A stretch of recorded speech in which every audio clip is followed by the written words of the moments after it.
Good afternoon, class. I'm going to be talking to you about St. Anselm. So it's April 8th, Wednesday, and that's the lecture that we have for today. You're not going to be required to do a discussion page or a reaction to this. All I would ask is that you answer the questions in terms of the chapter, where there's questions about St. Anselm. Answer those, and that'll be kind of like what your homework is. Next week, when I talk about St. Thomas Aquinas, we'll kind of do a combination discussion board, and I'll ask you to respond to something like you've been doing for the allegory of the cave and last time with Aristotle. So let me talk about St. Anselm. He was born in the year 1033, and he died in the year 1104. And if you'll notice, we've made a huge jump because on Monday we were talking about Stoicism, and that's 300 years before the time of Jesus of Nazareth. And now we're 1,000 years after Jesus of Nazareth, so a 1,300-year jump. What the heck happened? What did we do? What happened in world history during that time in the West? Well, a lot of things happened. The Greek world went into decline after Alexander the Great.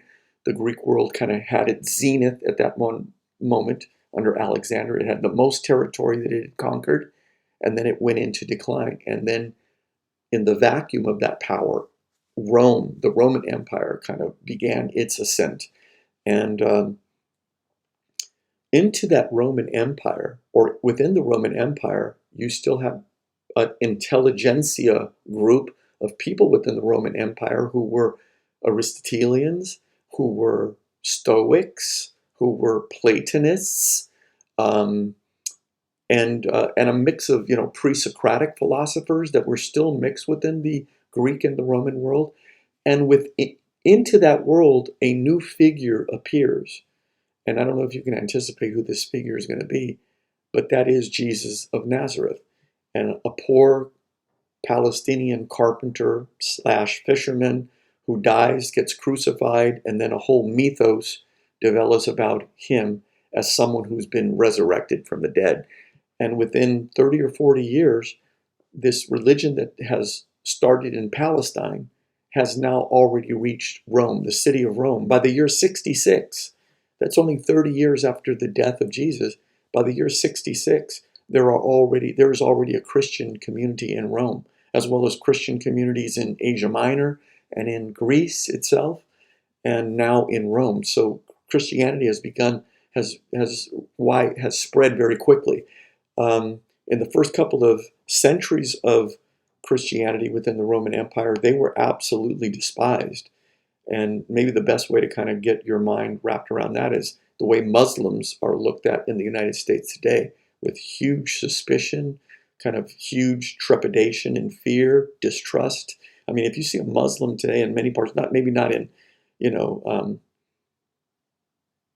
heterogeneous West Coast where we have all kinds of religions and cultures that live in the West Coast, but go to Yuma, Arizona, and have a hijab on, and you'll see that people are going to look at you with a lot of kind of suspicion. So Muslims are not really well appreciated in this country today, and Christians were not appreciated in the Roman Empire.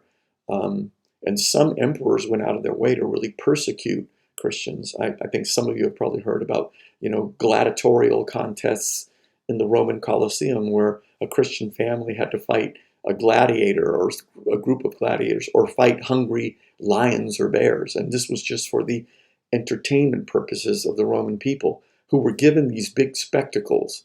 They used to call those spectacles bread and circus, because they were given bread at these, Colosseum games, and given these spectacles where they could get their minds off of Roman militarism and Roman corruption and the two-tiered society of Roman society, where you had this huge aristocratic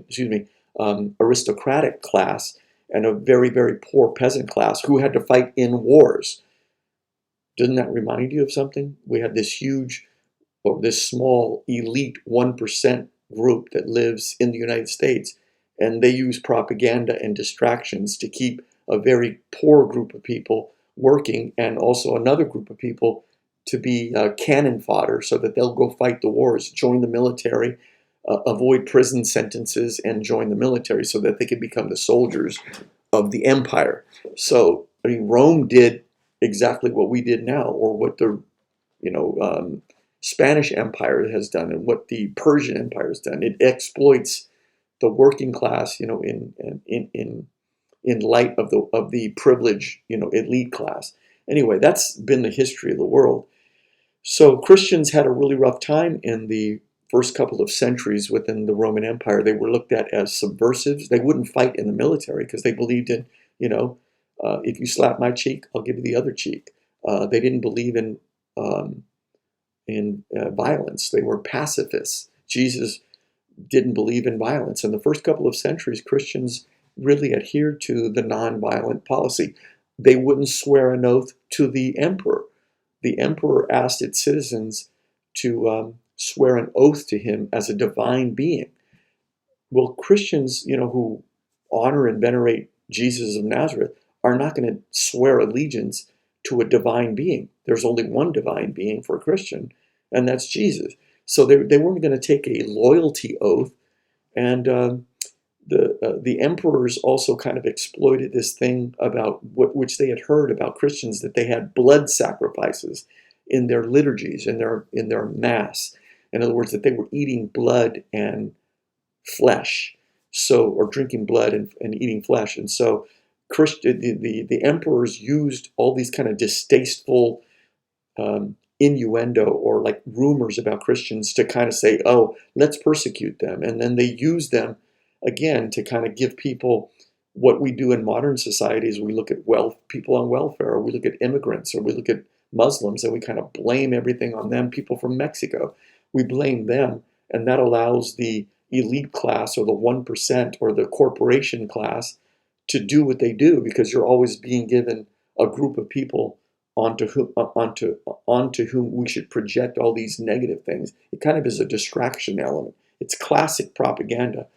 Anyway, that's what Christians had to live, a reality that they had to live in. They were persecuted horrifically, and but things got better for them around the year 313, when a Roman emperor, Constantine, uh, became a Christian, and he allowed Christianity as the official religion of the Roman Empire. So just think about how crazy that was for a Christian, for it, who in the first 300 years of uh, of Christianity appearing within the Mediterranean world, it now is the official religion of the Roman Empire. It's incredible. Constantine really, you know, did a huge favor for Christians.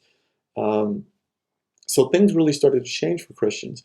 Eventually, corruption within the Roman Empire, and militarism, bad spending, bad administration, led to the collapse of the Roman Empire. So by the year 476, the Roman Empire collapses under the weight of invading Germanic tribes. They were called the Goths, the Huns, the Visigoths. All of these Germanic tribes in Northern Europe finally were able to break down into the southern Mediterranean Roman world and burn and sack the city of Rome, a very famous event in Western history, the year 476, the fall of Rome.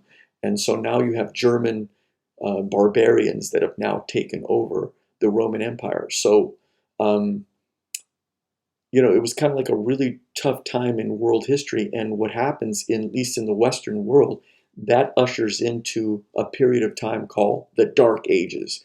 If you guys have ever heard of this concept called the Dark Ages, it begins with the fall of Rome in 476, because Rome was a corrupt empire, but it had a legal system, it had legislation, it had taxation, it had a military, it had architecture, it had engineers, it had road builders, it had a structure of an empire. It was exploitative as hell, but it also had structure. The Germanic tribes that came in never were able to match Roman engineering or Roman organization, and so Europe kind of fell into this kind of period of warfare and poor administration. So now throughout Europe, you have wandering tribes kind of like going into like tribal vengeance against one another and stuff like that. And the Roman army in the past used to be strong enough to kind of put down rebellions throughout the empire. They were cruel, but they were efficient.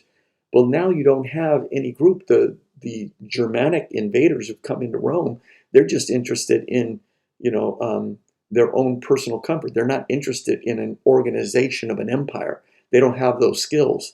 And so the European world kind of goes into the Dark Ages, and it lasts for centuries. It's just not for 50 years or 100 years.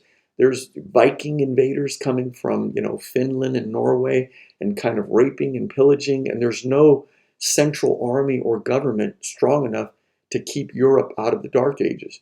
The Arab world, after the year 700 with Muhammad, is basically very organized. They have math, they have architecture, they have calligraphy, they have philosophers within the Arab world that are studying Aristotle and Plato. And so the Arab world is doing really well in the years 700, 800, 900. They've already invaded southern Spain. They're all the way in Granada and, have made their way into the Spanish Peninsula. They've taken over all of northern Africa, and the Islamic Empire is spreading throughout the whole East and in northern Africa and into southern Europe.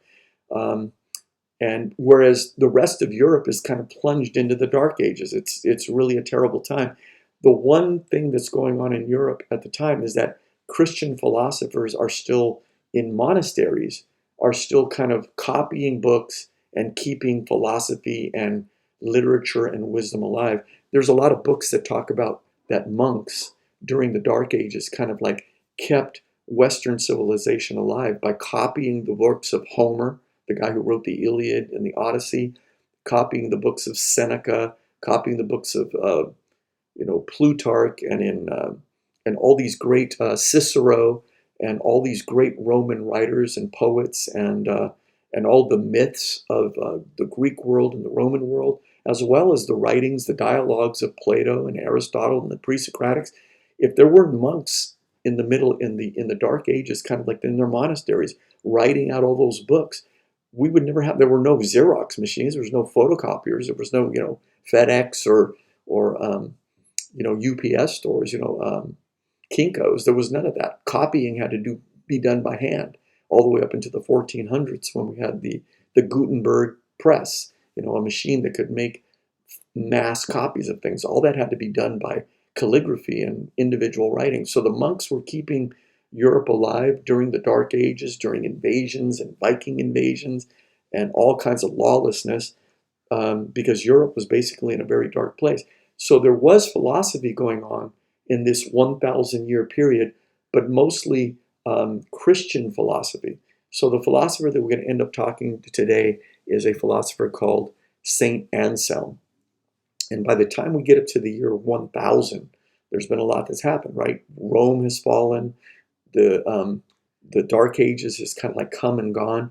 Now Europe is just starting to get out of the Dark Ages. It's just about to start with its university systems. It's going to make, in the year 1100, Gothic cathedrals. Europe is about to go into a revitalization in the year 1100. As of now, under Anselm, it's still a little backward, but Europe is coming out of the Dark Ages. And so you have this Christian philosopher who sets his idea on trying to prove, for the sake of Christians who live in the empire, trying to prove to them that that there is a God and that God exists. Remember, in the Middle Ages, now we're in the year 1000. That's called the Middle Ages. We're not in the Dark Ages. That's the year 476 to the year about 800. The Middle Ages, the year 1000 to maybe 1300, the Middle Ages, Christianity is still the most powerful, dominant cultural force in Europe. And all the great philosophers and literary people, the educated group of people in Europe are basically Christians. And so this one monk who speaks Latin and speaks Italian and probably speaks English, a very educated man, he sets his idea to trying to come up with a argument for the proof of the existence of God. And that argument is called the ontological argument. And basically, he writes this in a book called the Proslogion, which is a small little book that Anselm wrote. And in it, he imagines a conversation between two people. The conversation in the Proslogion, where Anselm develops this argument called the ontological argument, he imagines a atheist and a believer having a conversation. So two people are having a conversation. One's an atheist, who he calls the fool, and the other is a believer. And so the believer asks the first question of the atheist.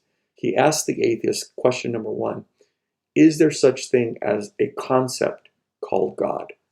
Is there a concept called God? And an atheist, even if an atheist doesn't believe in God, is going to say, yeah, sure. I mean, there's a concept called God. I don't believe in God. But that's not what Anselm or the believer, Anselm is kind of the believer here. Anselm is basically saying, yes, I know you don't believe in God, but have you heard of the concept of God? And even an atheist would probably say, yeah, I've heard of the concept. So then Anselm will ask him the next question. This is question 2. Anselm or the believer asks the atheist this: is the concept of God defined as a supreme being? In other words, the believer is asking the atheist, is God seen as a supreme being? Is this the basic definition of what people call God? A supreme being, a being beyond which there is nothing greater. And the atheist hears that question and goes, yeah, I mean, that's how people define God. Notice that the atheist is not saying that they believe in God.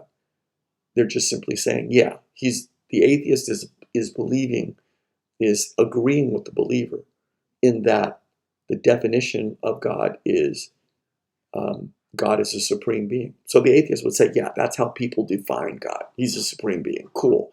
Don't believe in him, though. The believer is saying, I know you don't believe in him, but is that how people define God? So the atheist says, yeah, that's how people define God. Third question.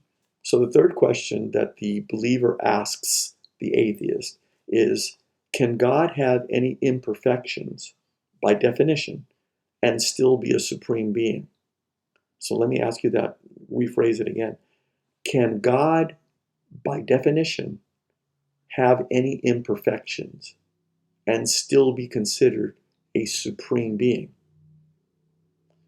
So then the atheist or the fool basically has to say, well, no, if you're talking about by definition, a supreme being cannot have any imperfection. So no, a supreme being by definition cannot have any imperfections. So this leads us to the fourth element of St. Anselm's argument. So then the believer says, okay, the believer says now, so you believe that there is a concept called God? The atheist says yes. So you believe that God is defined as a supreme being? The atheist has said yes. The believer has asked, do you believe that God cannot have any imperfections? The believer has said yes. So then the believer says, well, here's the fourth point. The believer says, well, if God cannot have any imperfections, by definition, God cannot have any imperfections, therefore, God cannot lack the quality of being, of existence, because that would be an imperfection. So let me say it to you another way. Can a perfect being exist in the mind only and not in reality? Because that would be a limitation of a supreme being, wouldn't you say? If we're talking about a supreme being, nothing can be greater than this being by definition. Well, how can a supreme being exist only as a definition and not in reality? That would be a limitation of a supreme being. A supreme being has to have everything, not only in terms of definition, but in terms of everything that is in every perfection. A supreme being has to be all wise. A supreme being has to be all powerful, all merciful, all knowing, omniscient. Omniscient means to know the future, to know the past. A supreme being must have everything by definition. Well, Anselm is basically saying You can't have a supreme being, by definition, who's lacking something. A supreme being cannot lack existence or being. So, therefore, a supreme being must exist by definition. The atheist basically hears this and goes, I think you're messing with my mind here, but I'm not sure what you just did. This is what is called the famous ontological argument of Anselm. Let me tell you the weakness of this argument. It's an interesting argument, but there's a weakness, because here it is. Even though God, by definition, can be said to have all perfections. I mean, a supreme being, by definition, must have every perfection. Just like a square must have 4 sides, and a triangle must have 3 sides. By definition, that's what a triangle is. A circle must have, all points, all from a central point, it must emanate in all different directions equally, in all different directions. That's the definition of a circle. These are the definitions of things. A triangle must have 3 sides. So if you're talking about by definition, God must have all perfections. That's what a supreme being is. That is what the definition of a supreme being would be, a perfect being. But the problem with the ontological argument is that even if it's a perfect definition doesn't necessarily have to exist in reality. I can have, for instance, a monk who heard of Anselm's argument. His name was called Gaunilon. He heard of Anselm's argument, and he's a Catholic monk himself. He would have loved to have agreed with this argument. I mean, obviously, it's an argument in support of faith.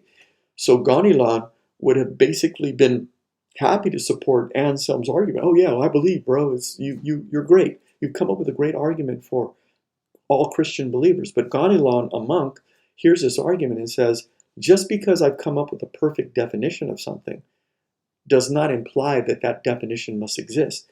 I can come up with a perfect definition, this is Gaunilon's argument, of a perfect island that has riches and wealth and secret treasures hidden on that island, because that to me would be a perfect island. All the animals and creatures are all perfect because it's the perfect island.